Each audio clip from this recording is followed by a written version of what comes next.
Bagong sentro ng Warriors at Christian Coloco yan ang ating pag-uusapan. Final seconds.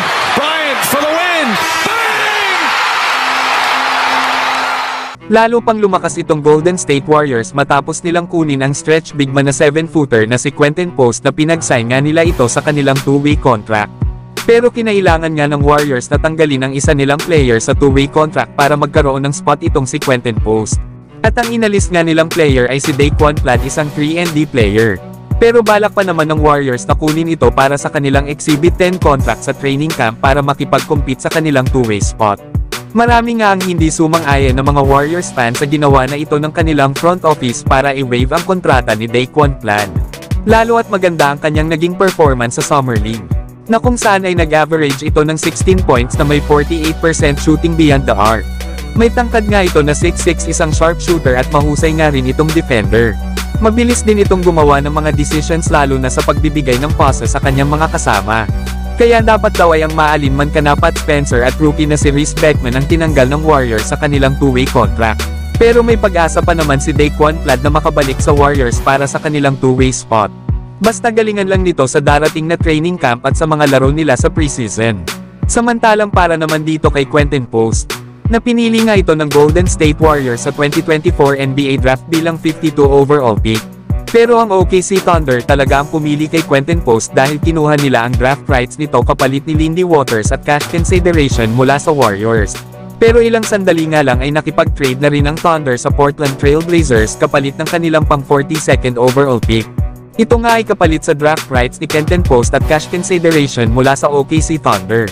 Na ngayong araw naman ay dito na binawi ng Golden State Warriors ang draft rights kay Quentin Post kapalit din ng cash consideration.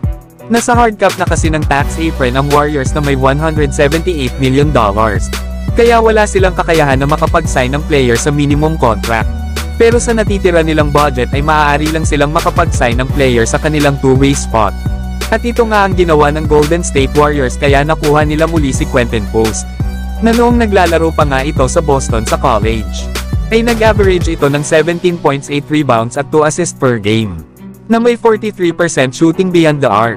Mahahalin tulad nga daw ang laro niya sa mga big man na katulad nila Al Horford at Brook Lopez na mga stretch big. Na maganda nga daw ang vision niya para mahanap ang mga cutters mula sa high post. Kaya malaki talaga ang maitutulong niya sa Golden State Warriors lalo na kung matatranslate niya ang laro niya sa college papunta ng NBA. Pero kayo mga idol, ano ang masasabi niyo sa bagong player ng Golden State Warriors? Samantalang pakitang gilas naman itong bagong sentro ng Los Angeles Lakers na si Christian Coloco. Lalo at gustong-gusto na talaga nito na mabigyan ng clearance ng NBA. Na ito na nga lang ang iniintay ni Christian Coloco para siya ay tuluyan ng makapaglaro kasama ng Los Angeles Lakers.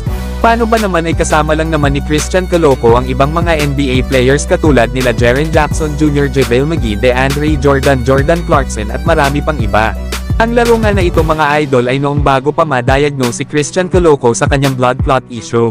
Makikita nga dito kung gaano kalakas at versatile na defender si Coloco.